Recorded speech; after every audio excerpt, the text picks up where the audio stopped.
සුබ දවසක් වේවා ඔයාලා හැමෝටම. ඇත්තටම ආණ්ඩුවේ කාලේ ඉවර වෙලාද? ගොඩක් වෙලාවට මේක 3න් 2 ආණ්ඩුවක්.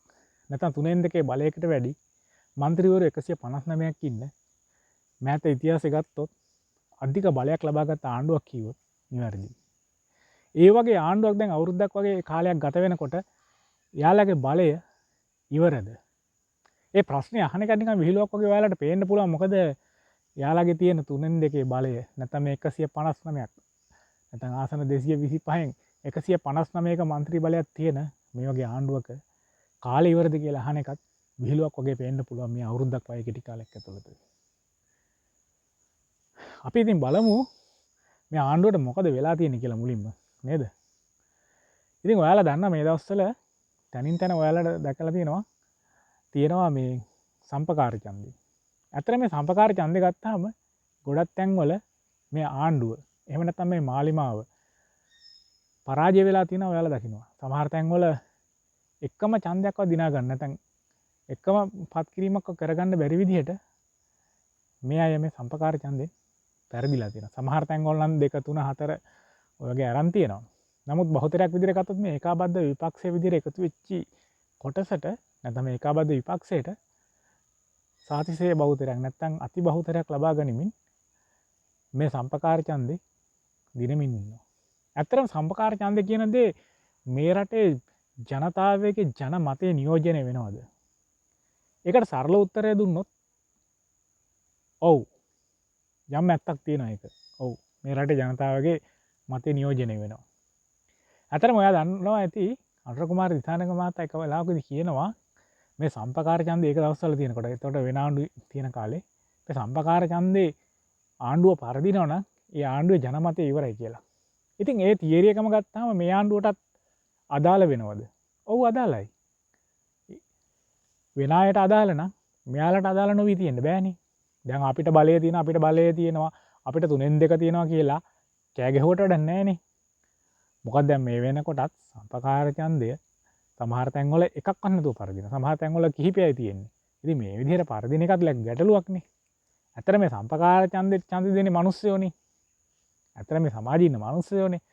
එතකොට ගත්තාම ජනමතය නැත්නම් මේ ටර්නින් පොයින්ට් නැත්නම් මේ හැරෙමින් රැල්ල ගැසෙමින් යන පැත්තටනේ ගොඩක් වෙලාවට මේ ජනමතය තීරණය වෙන්නේ. ඉතින් ආණ්ඩුව ගැන මේ දවස් වෙනකොට ඇත්තටම කලකිරීමක් තියෙනවා. ඒක අපි කැමති වුණත් අකමැති වුණත් ඒක පිළිගන්න වෙනවා. ඒක තමයි යථාර්ථය. සමහරවිට මම මේ කියන දේ මාලිමාවේ කෙනෙක් නම් නැත්නම් ජයිප කෙනෙක් නම් ඔයාට සමහර විට මොකද්ද මේ කියන්නේ කියලා හිතෙන්න පුළුවන්. හැබැයි මං ගැන තරහකුත් ඔයාට ඇති වෙන්න පුළුවන්. නමුත් භූමියේ යථාර්ථයක් තියෙනවානේ. මේ ජන සමාජය තුළ යථාර්ථයක් තියෙනවානේ. ඒක නේද මේ ටිකෙන් ටික මේ ප්‍රෙෂර් වෙවි ඉස්සරහට එන්නේ. ඔයාලා බලන්නකෝ සෝෂල් මීඩියා එකට ගියත් සාමාන්‍යයෙන් අපි දන්නවා ආණ්ඩුවට කඩේ යන පිරිස. තරල බසෙන් කිව්වොත් අර ඩෝබිලා පිරිස කියන ආණ්ඩුවේ මොනවාරි ප්‍රශ්නයක් ඇතුණා මේවා හොකදන්න ඉන්නවා පිරිසකුත් ඉන්නවානේ. ඉතින් ඔය පිරිසකෙත් පොඩි අඩුවක් තියෙනවා. නමුත් සාමාන්‍යයෙන් ගත්තොත් ආණ්ඩුව පැත්තට මොන හරි දෙයක් කතා කරන පිරිස අඩු වෙලා තියෙනවා. ඒක සැලකිය යුතු කියන විශාල අඩුවීමක් තියෙනවා. මොකද මේ වෙනකොටත් ජනතාව තුළ ආණ්ඩුව ගැන අප්‍රසාදයක් නැත්නම් විරෝධතාවයක් ටිකෙන් ටික වර්ධනය වෙමින් තියෙනවා. සමහර විට ඔයාලට හිතන්න අමාරු වෙන්න පුළුවන් මේ අවුරුද්දක් ඇතුළත ඇයි මේ 3න් 2 ආණ්ඩුවකට එරෙහිව මේ ජනමතය නැගිටින්නේ කියලා. මෙහෙමයි. ජනමතය ගත්තාම 3න් 2ද 5න් 2ද නැත්නම් 5න් 4ද 10න් 10ද තිබ්බත් වැඩක් නැහැ. ජනතාවට එපා නම් එපා වෙනකොට ජනතාව නැගිටිනවා. මෙහෙමයි දේශපාලනේ මෙහෙම කතාවක් තියෙනවා. නායකයෙක් වුණාම පොරොන්දු දුන්නාම මේ පොරොන්දු ඉටු කරන්න ඕනේ. මොකද මේ සමාජය ගත්තොත් 96%කට එහා ඉන්නවා නැත්නම් මේ පිරිසට අපි කියනවා සාමාන්‍යයෙන් ඩෙල්ටා කියලා. මෙන්න මේ පිරිස තමයි මේ හරි ආසයි මේ නායකයෝ හදන්න.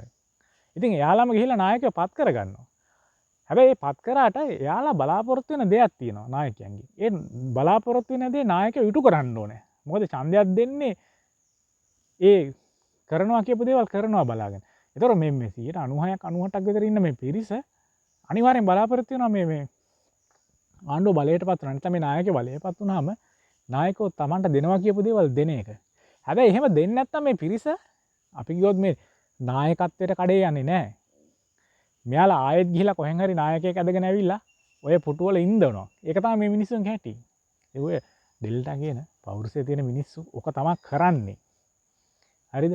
එහෙනම් ඕක ගොඩක් වෙලාවට සමහර නායකයෝ දන්නවා ඇති. බහුතරයක් නායකයෝ දන්නේ නැහැ. ඉතින් ඒ හින්දා සමහරලාට සමහර නායකයෝ හිතාන ඉන්නවා මේ මිනිස්සු හැමදාම තමන් වෙනුවෙන් ඉන්නවා කියලා. එහෙම එකක් නැහැ. එහෙම ඉන්න කෝ එකක් ඉන්නවා වෙනම.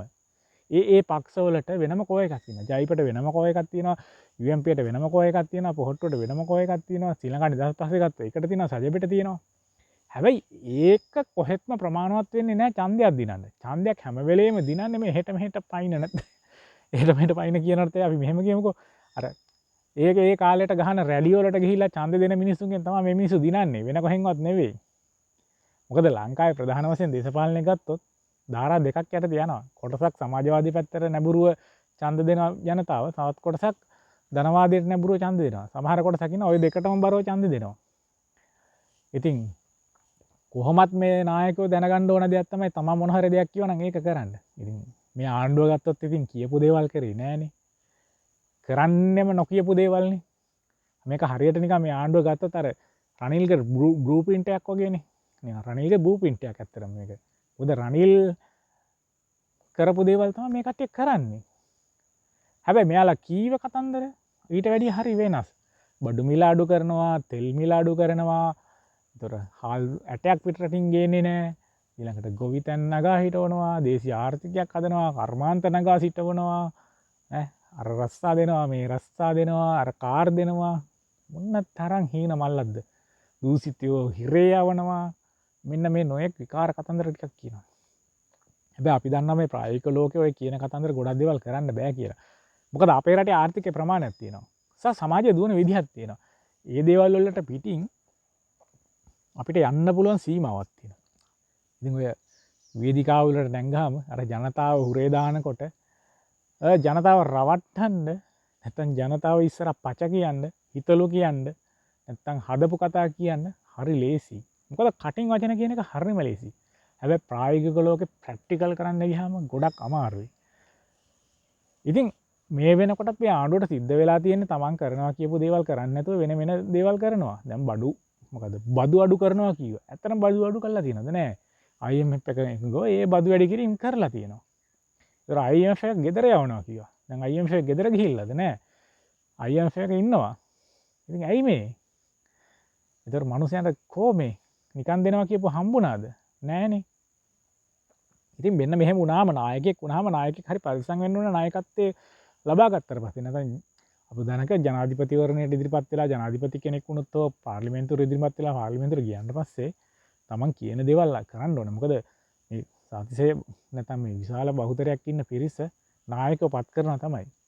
හැබැයි ඒ නායකව තමන් බලාපොරොත්තු වෙන දේ කරන්නේ නැතුවම ඒ කට්ටියම ගිහිල්ලා තව නායකයෙක් ගෙනල්ලා ඔය පුටුවල ඉඳවනවා.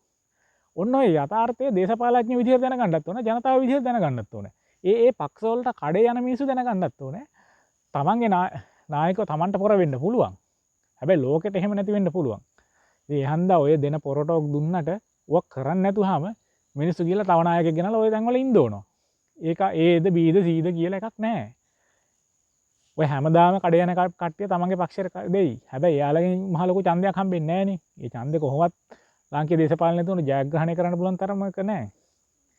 ඒතර ජයග්‍රහණය කරන්නෙම රැල්ලට යන ඡන්දෙන්. ඉතින් ඔය රැල්ලට යන ඡන්දෙත් ගොඩක් වෙලාවට මේ දේශපාලනඥයෝ ගන්නේ රැල්ලකටත් වැඩිය තියෙන මෙතන බොරුවෙන් ගන්නෙ. ඒ කියන්නේ මාර ඒ කියන්නේ මිනිස්සුත් හරි ආසයිනේ Tamanට දේවල් ලැබෙනවනේ. අන්න ඒ මිනිස්සුන්ගේ තියෙන හීන තියෙනවනේ. තමන් ඇත්තටම යථාර්ථය තුර ළඟා කරගන්න තේරෙන්නේ නැති හීන තියෙනවා. ඒ කියන්නේ මිනිස්සුන්ට හිතන්නේ මේ ආර්ථික අවුලක් හන්දම ආර්ථික අවුලක් හන්ද පොඩි යම් අවුලක් තියෙනවා තමයි. හැබැයි ඊට වැඩිය මේ මිනිස්සුන්ට මේ හීන ළඟා කරගන්න බැරි මිනිස්සු ඒ හීන කරා යන්න කරන උත්සාහය මදි. නැත්නම් ඒ හීන කරා සැලසුම් කරන විදිහවල අවුල් තියෙනවා. නැත්නම් යථාර්ථවාදී නොවන ආකල්පවල මේ මිනිස්සු ඉන්නවා. තමන් ඉන්න තැන තේරුම් ගන්න නැහැ. තමන් මොනවද කරන්න ඕන දේව කියලා තේරුම් ගන්න නැහැ. හැම වෙලේම අනුන්ට බැන ඉන්නම් මට අහවල් දෙන්නේ නැත්තේ මේක දැන්. රස්සාවක පඩි ලොකුවට නැත්නම් හිතන්නේ මේ අනුන්ට බයිනවා. තමයි ඉගෙනගෙන පඩි වැඩි පඩියක් තියෙන රස්සාවක් කරන එක හෝ වෙන රටකට ගිහිල්ලා රස්සාවක් කරනකොට හෝ තමන්ගේ දෙයක් හදාගෙන දියුණු වෙන එක හෝ මෙහෙම දෙයක් නෑ. තමයි ගොඩක් වෙලා හිතන්නේ මේ පඩියක් අරගෙන ජීවත් වෙනවා කතන්දරනේ මේ මනුස්සයන්ගෙත් තියෙන්නේ. ඒකට මම දොස් කියන්නේ මොකද සමාජය හැටි එහෙම තමයි. ඉතින් ඒ හන්ද මිනිස්සුත් හැම වෙලේම තමන්ගේ ප්‍රශ්න වලට හේතුව දේශපාලඥයෝ වගේ මත එකක් ඉන්නවා. ඉතින් දේශපාලඥයන් ඔලුවට දාලා තියෙන උඹලගේ ප්‍රශ්න වලට හේතුව මේ දේශපාලඥ හොරා කාපු නිසා. රටේ සල්ලි තියෙනවා, රටේ සල්ලි හොරා කාලා. රටේ සල්ලි හොරා කෑවට රටවල් වැටෙන්න. එහෙම වුණොත් ඉතින් ඉන්දියාව වැටෙන්නත් ඕනේ, බංගලාදේශේ වැටෙන්නත් ඕනේ, පාකිස්තානේ වැටෙන්නත් ඕනේ. එහෙම වෙලා තියෙනවද? නැහැ. යම් හොරකම් කිරීමක් තුළ ආර්ථික වර්ධනය අඩපණ වීමක් වෙනවා. හැබැයි ඇත්තටම ඔය රටේ ආර්ථිකය ගොඩක් වෙලාට මේ ගැටලු සහගත තත්ත්වයකට යන්නේ මේ ආර්ථිකය පිළිබඳ විශේෂඥයෝ නැත්නම් මේ සර්වාර්ථික විද්‍යාඥයෝ ගන්න තීරණ. ඉතින් ඕකට වග කියන්න ඕනේ මහ බැංකුව සහ මේ රජයට උපදෙස් දෙන ඒ ආර්ථිකය පිළිබඳ පුද්ගලයෝ. ඇත්තටම ඉතින් ඒ ආර්ථිකය පිළිබඳ පුද්ගලෙක් මහ බැංකුවේ ගොඩක් වෙලාට වැඩ කරපු කට්ටියම තමයි රජයට ඇවිල්ලා උපදෙසුත් දෙන්නේ. ඉතින් මෙතන පට්ට අවුලක් තියෙනවා. මේ මහ බැංකුව පටන් ගත්ත දවසේ ඉඳලා පට්ට අවුලක් තියෙනවා. මේ අවුලට ඉතින් ඇත්තට රජවල් වලටත් පව්, හිටපු රජවල් වලටත් පව්, මේ රජයටත් පව්. ඉතින් මේ කියන්නේ මේ දෙන උපදෙස් බලපාන. ඉතින් IMF එක තුල වුණත් නැත්නම් ලෝකයේ ආර්ථික විශේෂඥ වුණත් ඒ ගැන චෝදනා මුඛයෙන් කතා කරපු ලිපි ඕන තරම් අන්තර්ජාලයේ තියෙනවා. ලංකාව ගැන ඕන තරම් කරපු පර්යේෂණ තියෙනවා. පත්‍රිකා තියෙනවා, ලිපි තියෙනවා. ඒක බලපහම අපිට තේරෙනවා ඇත්තටම වැරද්ද තියෙන්නේ මේ ලංකාවේ සර්වාර්ථික විද්‍යාඥයන්ගේ අවුලක් තියෙන්නේ. ඉතින් දේශපාලඥයෝ ඇවිල්ලා දේශපාලඥයෝ දන්න ආර්ථිකයක් නැහැ. එක්කෙනෙක් දෙනෙක් දන්න කට්ටිය ඇති. ඒ ක්ෂේත්‍ර පිළිබඳ ප්‍රමාණික දැනුමක් තියෙන කට්ටිය. නමුත් පොදුවේ ගත්තාම මේ දේශපාලඥයෝට මේක හදන විදිහක් මොකුත් තේරෙන්නේ නැහැ. අර මිනිස්සුන්ගෙන් උපදෙස් තරම් තමයි මේ මිනිස්සු මේවා කරන්නේ. ඉතින් ආර්ථික විද්‍යාව විශේෂඥයෝ කියන කතන්දර ප්‍රශ්න කරන්න දේශපාලඥයෝ යන්නෙත් නැහනේ. මොකද ඒක තේරෙන්නත් එපා ප්‍රශ්න කරන්න. ඉතින් ඔය කොහොම වෙතත් නායකයෙක් වුණාම මනුස්සයන්ට යම පොරොන්දු වුණොත් ඒ පොරොන්දු ඉටු ගන්න. අනික නායකත්වයේ රඳාපැවැත්මක් තියෙන නායකයා වීරයෙක් වෙනකම් විතරයි. නායකයා වීරයෙක් වෙලා නායකයා විහිළුවක් වුණාම සමාජය තුල ඒ නායකයා පස්සේ යන පිරිස අඩු වෙලා යනවා. මොකද මෑත දේශපාලනය ගත්තොත් මේ වීරයෝ හදලා තමයි මේ දේශපාලනය දිනන්නේ. අපි කියන්නේ අපේ රටවල වගේ රටවල් වල නායකයා වැඩක් කරනවා. ඒකනේ. ඉතිහාසෙ බලන්නකො. BSNලා එනවා මොකද්ද මේ සිංගප්පූරු හදන මිනිස්සු වෙනවා. ඊළඟට ආශ්චර්යයක් හදන මිනිස්සු වෙනවා. ඊට දූෂණයෙන් තොර රටක් හදන මිනිස්සු වෙනවා. ඊට පස්සේ යහපාලනයක් කරන්න මිනිස්සු වෙනවා. ඊට පස්සේ ආර්ථිකය ගොඩ දාන්න තවත් පොරක් ආවා. ඉතින් ඔන්න ඔයගේ තියෙනවා. ඉතින් එහෙම තනි පෑන් පාරෙන් ගේම ගහලා දාන්නම් කියන පොරක් ආවා. ඉතින් ඒ වුණාට යාලා වීරත්වය කටින් විතරයි. සැබෑ ලෝකයේ යාලගේ වීරත්වයක් නැහැ. මොකද වීරත්වයක් නැත්නම් යාලට වීරත්වයක් ඇති වෙන විදිහට යාලා කරන්නේ. අනික ස්වභාවික නායකයෝ වෙන්නේ මේ කට්ටිය. මේ කට්ටිය පක්ෂවල ඉහළට ගිහිල්ලා නායක වෙච්ච බව ඇත්ත. ඒ මිනිස්සු කියනකට ස්වභාවිකව නායකත්ව ලක්ෂණත් නැහැනේ. ලංකාවේ මම නම් මෑත කාලේ මේ ඔය මහින්ද වගේ චරිතයක් ඇරෙන්න ඊට ඉස්සර හිටව JR වගේ චරිත වගේ ඇරෙන්න මේකේ මේ ස්වභාවික නායකත්වයක් තියෙන චරිත බිහිවිලා තියෙන්නේ ගොඩක් අඩුවෙන්. ඉතින් දැන් රනිල් වගේ පුද්ගලයෙක් ගත්තොත් JR යටතේ පුහුණු වෙලා හොඳ නායකත්වයක් ඇති වෙලා තියෙනවා.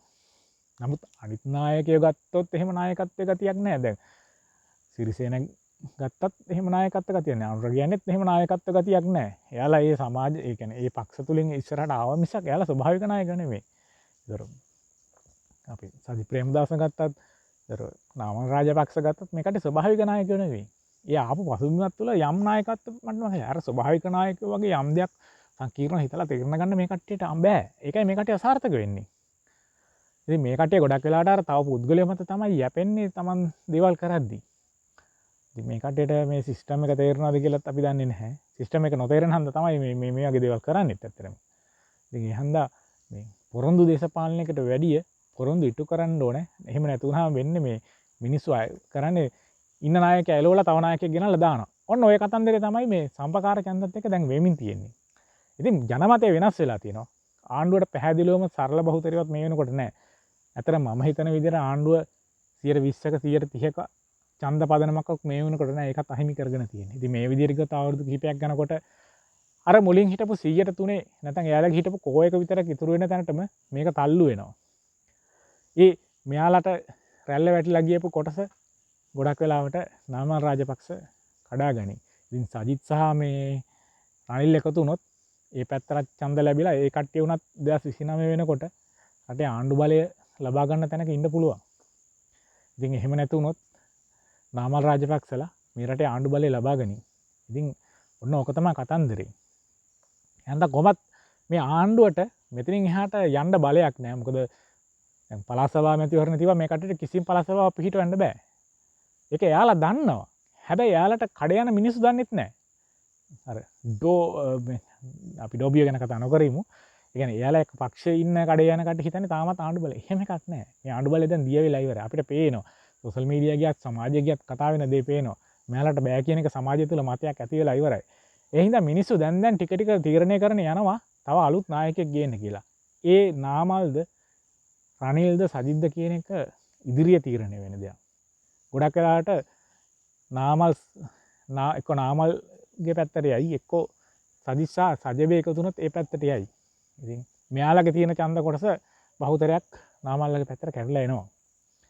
තව කොටසක් යයි මේ සජපේ සහ UMP පැත්තට. ඉතින් ඔන්න ඕක තමයි කතන්දරේ. ආණ්ඩුව දැන් මේ වෙනකොට තේරුම් ගන්න ඕනේ තමන්ගේ ජනමතය ඉවර වෙමින් යනවා. ඒ ජනමතය ගොඩනගා ගන්න දැන්වත් අර පරණ කියපුවා කරන්න ඕනේ. හැබැයි ඉතින් පරණ කියුවා කරන්න ගියොත් මේ ආණ්ඩුව ඊළඟ අර්බුදයට යනවා. මොකක්ද දන්නවද? එයාලා කියපු කතන්දරට කරන්න ගියොත් අනිවාර්යයෙන් මේක ආර්ථික අර්බුදයකට යනවා. මොකද දැනටමත් ආර්ථික අර්බුදයක තියෙන තැනක තමයි තියෙන්නේ රට. ඒ කියන්නේ ආර්ථික අර්බුදයක් නැහැ රටේ. නමුත් ආර්ථික අර්බුදයක් ඇති වෙන පැත්තට තමයි දවසින් දවස රට යන්නේ. මොකද ආර්ථික වර්ධන වේගය අඩු වෙනවා. ආර්ථික වර්ධන වේගය අඩු වෙනකොට ණය ගෙවා ගැනීම හැකියාව අඩු වෙනවා. ඊට පස්සේ මිනිස්සුන්ගේ මූල්‍ය හැකියාව අඩු වෙලා යනවා. ඉතින් ඔයගේ ප්‍රශ්නයක් රජයට අධික නිසල ණය ගන්න සිද්ධ වෙයි. අනික ලංකාව රටක් විදිහට දියුණු වෙන්න නම් 7ක 8ක ආර්ථික වර්ධනයක් තියාගන්න ඕනේ. මේක 5%න් පල්ල 3.5 4 ගණක ආර්ථික වර්ධනයක යන්න බෑ. අනික දැන් ලෝක බැංකුව වගේ ආයතන කියනවා, IMF වගේ ආයතන කියනවා, මේ Moody's වගේ ආයතන කියනවා මේ 2026 එනකොට 3.2 ඒ වගේ අගයකට ආර්ථික වර්ධනය 15යි කියලා. ඊට පස්සේ 2027 එනකොට තවත් ආර්ථික වර්ධනය 15යි කියලා. එහෙම ඉතින් රටවල් වලට යන්න බෑනේ. රටක් ආර්ථික වර්ධනය අඩුම ගානේ 6%කටවත් ලංකාව යන්න බෑ. මොකද දකුණු ආසියාවේ සාමාන්‍ය මධ්‍යම ආර්ථික වර්ධනය එක 6%කට උඩින් තියෙන 6.5කට වගේ තමයි තියෙන්නේ මේ අවුරුද්ද තුල. ඉතින් ඒ එක්ක බලනකොට ලංකාව වගේ රටක් 7%ක විතර ආර්ථික වර්ධනය තියාගන්න පුළුවන් වෙන්න ඕනේ. දැන් කොච්චර පේලිය එකක් තියෙනවද කියලා බලන්නකෝ. දැන් සමහර සෝස් වල කියන 4.5ක් වෙයි කියලා, සමහර තැන් වල කියන 3.5ක් වෙයි කියලා. ඔය කොහොම ගත්තත් 4%ක විතර ඒ අතර උඩට හෝ පල්ලට තියෙන ආර්ථිකයක් මේ අවුරුද්ද තුල තියෙයි. ඊළඟ අවුරුද්ද වෙනකොට කොහොමත් අඩු වෙයි ආර්ථික වර්ධනය. ඉතින් ගැප් එකම තියෙනවා තව ඒ වගේ 3.5ක 4ක විතර ගැප් එකක් තියෙනවා අර 7% සීමාවට යන්න. එතකොට ආර්ථිකයත් ලොකු පේලියක් තියෙන්නේ. ඊළඟට දේශපාලඥයෝ කියන කතන්දර විශ්වාස කරන්නත් බෑ. මේ යකෝ දේශපාලන වේදිකාවල කියන එක නෙවෙයි කරන්නේ, කරන එක නෙවෙයි කියන්නේ. එතකොට එතනත් අවිශ්වාසය පිළිබඳ හැඟීමක් තියෙන සමාජය තුළ. ඊළඟට මිනිස්සුන්ගේ ආණ්ඩුව ගැන තියෙන ප්‍රසාදයක් දිගින් දිගටම කඩා වැටෙනවා. ඒක තුළ ආණ්ඩුවට තියෙන මිනිස්යන්ගේ තියෙන මොකක්ද අපි කියන්නේ සහයෝගය අඩු වෙලා ගිහිල්ලා තියෙනවා. ඒ අස්සේ ගන්නකොට මේ සම්පකාර ඡන්දය පරාජය වෙමින් තියෙනවා. මේ දේවල් එක්ක ආණ්ඩුවට ලොකු වේදනයක් තියෙනවා මේ ඉදිරි ගමන යන්න. අනික පළාත් සභාව වගේ දෙයක් තිබ්බොත් එහෙම ආණ්ඩුව පැහැදිලිවම සියලුම පළාත් සභා පරාජය වෙනවා. ඉතින් ඒකෙන් අවසාන වෙන්නේ ආණ්ඩු බලය පවත්වාගෙන යන්න බැරි තත්ත්වයක් වෙනවා තව තැන්දයක් තිබ්බොත්. ඉතින් මෙයාලට ඡන්දය තියන්න නැතු ඉස්සරහට ගියොත් ගැටලුවක් වෙන්නේ නැතු යන්න පුළුවන්. පළාත් සභා ඡන්දය තියන්න නැතුව ගියොත්. ඉතින් මොන දේ වුණත් මේ නායකයෝ තමන්ගේ තියෙන 3-2 බලයෙන් උම්මන්තක වෙන්නේ නැතුව නැත්තම් මේ අහංකාර වෙන්නේ නැතුව ඉදිමෙන්නේ නැතුව ටිකක් හිතලා බලන්න පුරුදු වෙන්න ඕනේ. දැන්වත් මේ භූමි යථාර්ථය. දැන්වත් ටික ජනතාවට කිට්ටු වෙලා ජනතාවගේ අදහස් මොනවද කියලා හොයලා බලන්න ඕනේ. ඉතින් මම බලමු ඉතින් මේ නායකයෝ මම හිතන්නේ කවදාවත් මේ යථාර්ථවාදී කියලා. මොකද මෙයාලගේ කතන්දරත් යථාර්ථවාදී නෑ. මෙයාලා කරන දේවල් යථාර්ථවාදීත් නෑ. මෙයාලා කරන දේ යාලා දන්නවත් දන්නෙත් නෑ. තව යාලා කියන දේ යාලා දන්නවත් දන්නෙත් නෑ. ජනතාව කතන්දර අහනවා. හවසර චූන් වෙනවා. තමන්ගේ අර තමන්ගේ පක්ෂවලට නැත්නම් කඩේ යන පිරිස නැත්නම් තමන්ගේ පාර්ශ්විකයෝ ටික චූන් කරන්න මොනවා හරි කියනවා. ඉතින් විපක්ෂයට ගහනවා, විපක්ෂය ආණ්ඩුවට ගහනවා. ඉතින් ඔහොම දේශපාලනයක් තමයි යන්නේ. ඉතින් දෙගොල්ල අරයට ගහනවා, මෙහාට ගහනවා. ඔහොම එකක් යන්නේ. ඉතින් ඔහොම යන්න බෑ. ආණ්ඩුවක් වුණාම මේක මේ ආණ්ඩුවක් විදිහට හැසිරෙන්න ඕනේ. ඒක විපක්ෂයක් විදිහට හැසිරෙලා හරියන්නේ නැහැ. මොකද බලය ගන්න ලේසි, බලය පවත්වාගෙන යන්න අමාරුයි. අන්න ඒ යථාර්ථය තමයි අපි මුහුණ දෙන්නේ. අනිත් එක ලංකාවේ මේ ටිකක් බලවත් ආණ්ඩුව බිහි වුණාම මේවා ගොඩක් කල් තිබ්බෙත් නැහැ. දැන් උදාහරණයක් විදිහට ගත්තොත් ගෝඨාභයගේ ආණ්ඩුව ගත්තත් අර බලය ටිකක් වැඩි වුණා. වැඩි වීමත් එක්ක වැඩි කාලයක් පවත්වාගෙන යන්න බැරි වුණානේ. අන්න ඊටත් එහා ගිහිල්ලා මේ ආණ්ඩුවට පටන් අරගෙන ටික කාලයක් ඇතුළතම කඩා වෙන. ඒක ඒ කඩා වැටීම තිබ්බා අපිට ප්‍රාදේශ සභා මැතිවරණයේදී. ලොකු කඩා වැටීමක් තිබ්බා. ඔය දේවල් එක ඉදිරි වර්ෂය ගත්තොත් එහෙනම් ගොඩක් කඩා වැටේ. ඉතින් මෙයාලගේ ඡන්ද පදනම නැත්තරම නැති වෙයි තව අවුරුද්දකමාරක් යනකොට. ඉතින් ඔන්න ඕකයි තත්ත්වය. ඉතින් අපි බලමු ඉස්සරහට මොනවද වෙන්නේ කියලා. ඉතින් මේ වගේ වීඩියෝ එකකින් ආයෙත් දවසක මම ඔයාලා හමු වෙන්න එනවා. එතෙක් මම සමුගන්නම්. මම ප්‍රදීප් මදුසාන.